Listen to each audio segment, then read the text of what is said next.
Alphabet's Teacher Corner. I'm Maria if you don't know me, and welcome back to our alphabet series. If you don't know what the alphabet series is, basically I'm making one video per letter teaching you my ideas and my tips about how I teach the alphabet to my students. So today we're going to be talking about the letter G. I have some ideas, I have some resources for you.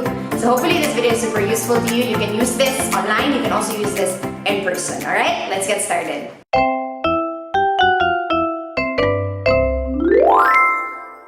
I have not made a video in a long time and it feels kind of awkward. Okay, so if you watched any of my other alphabet series videos, you know that I like to teach or introduce the letter using the Jolly Phonics method. So basically what the Jolly Phonics method is, it's like this method that uses stories, songs, actions to make it easier for students to learn or remember letter sounds, right? So for example, for the letter G, the song, the action and everything is water gurgling down the drain. So it goes like this, g, g, g. And honestly, it's not really one of my favorite actions from Jolly Phonics, but I feel like since in my school we all use Jolly Phonics, I'd rather stick to the actual action from the method so that when my students go to the next level and that teacher still uses Jolly Phonics, at least they can, it's sort of like aligned with them. But yeah, basically the song for the letter G is the water gurgles down the drain, the water gurgles down the drain, the water gurgles down the drain with a g, g, g, g, g. So another thing that you can do with your students is to let them play the guitar.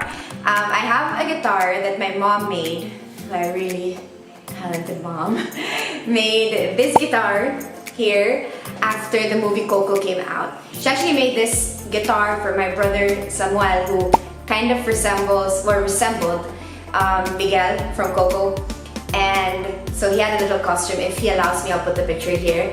And basically, after he did use it for his costume, I asked my mom if I could bring the guitar to my classroom, and it was really cute because like the students knew the movie, and so they were like, oh my gosh, it's the guitar from Coco. And I let them play it when I brought it to my classroom when I taught them the letter G, so it was kind of like new to them. And then I let them play it, I let them take turns playing the guitar, and then the other classmates have to cheer for them. So if, for example, if Maria's playing the guitar, I'd tell the other classmates, okay, everybody say, go Maria! And that was nice because at least it also taught the other classmates to cheer for their friends while they're waiting for their turn. Another thing that you can do while you let them play the guitar is to also let them play other instruments. So make it sort of a lesson also about music. So that way, for example, you put the emphasis on the guitar, of course, because that's the letter G, but then if you have a piano in your classroom, if you have maracas or shakers or something, then you can let them take turns with the different instruments and try to make a song together. Alright, the next idea that I have for you is about grandma or grandparents. So if you celebrate Grandparents' Day with your class, you can kind of insert this here. Also, I noticed in the States, some of you do like 100 days of school, and then during those days you kind of wear like grandma costumes or something. So if you could find a way to sort of teach the letter G when you're doing that, I feel like that would be a nice combination. But anyways, something that you can do when you teach the letter G is to, one, wear a grandma costume. They find that really funny. And then another thing that you can do is to play a game called I Went to Grandma's House. I mentioned this game in one of my first videos. I think it was, I don't know, I'll put it here and I'll link it down below. But what the game is about, or how it goes, is basically you form a circle. So if you're doing it in person, you can form a circle, or online, just do it through Teams. And then you pretend that you're all going to go to Grandma's house, and you each need to bring one object. But the trick of the game is that you need to remember what the people before you said. So for example, if person A said, I went to Grandma's house and I brought an apple, person B needs to say, I went to Grandma's house and I bought an apple and a ball, and so on and so forth. If your students find this kind of difficult, you can draw it on a whiteboard. So each time somebody mentions a thing that they're gonna bring to Grandma's house, you draw it. And so that way, when the next person says, you kind of like point to the whiteboard so that they can remember. Alright, and then another grandma activity that you can do is to do a storytelling about grandma. So when I kind of made up my own story for the Jolly Phonics method, where we pretend that we're going to grandma's house and we're playing in her garden. So that's another letter G. In the garden, there's a lot of grass. And then in the back, she has some animals, and one of the animals that she has is a goat. So when we're done playing in the garden, we're done playing with the animals, our hands are dirty and we need to wash them. And then that's kind of when I do the washing the hands, and then the water's gurgling down the drain with a g sound. Okay?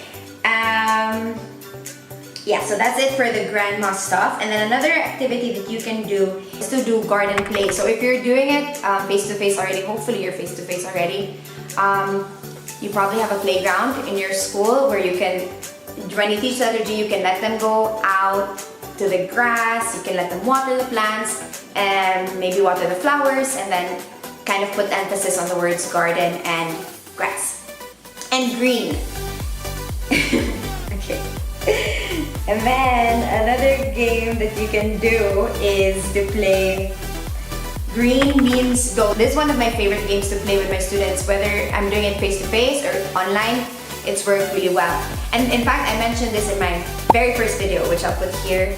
And it's kind of like, I don't really want you to watch it because I feel like I was still super awkward and not myself in that video. But if you want to find more tips, I will link it down below also. Anyways, in that video, I shared the game Green Means Go, where basically you have 3 traffic signs: go, slow, and stop. And then you give them an action. So for example, you say, we're going to dance. And then if you show them the go sign, they have to dance fast. If you show them the slow sign, they have to dance in slow motion. And then the red sign, they have to freeze. You can use this as a brain break, putting emphasis on the color green for your lesson, but then still making it a game that doesn't necessarily feel very academic to them. Alright, another game that you can do, or another brain break that you can do with your students is to play the Gummy Bear song. I think if you're a teacher, you've probably heard about this song because, I don't know, I mean, at least in my school, like everybody knows this song, and I hated it when I was a kid. I remember my brother used to play this song and I hated it, but then as a teacher, I really like it because my kids really like it. And yeah, there's a video, I don't know if I can put the video here, but I'll link it down below so you can follow, you can hear the song and it comes with the actions so that you can either learn the actions and then teach it to your students, or just play the video and then let your kids follow the song, okay? And then another activity that you can do is, okay, this one. So this is actually one of our products. This is the Nerdy Bugs Alphabet Art Workbook, and it goes through all the letters of the alphabet, and it has a word that starts with that letter. I'm honestly really proud of this book because my brother was the one who designed the images. I kind of just gave him the idea and he made it come to life. But anyways, for the letter G, the picture is a goat. You can ask them to color this with any color they want, or if you want to focus on the letter G, you can ask them to use color green. Or another thing that you can do is after you let them paint it, you let them draw grass, or you can let them paste real grass on the letter G. So that's another activity that you can do with your students. Alright, and then what else do I have? Oh, I think that's it. Yeah, alright, those are some of my ideas for how you can teach the letter G. If you want to be generous with your ideas, please put them in the comments down below so that I can also learn from you guys and hopefully add new stuff into my lessons this coming school year. If you found this video useful, you know what to do. Please subscribe so that you can join us for the other letters in the alphabet series. Alright, I think that's everything. I'll see you in the next video. Bye!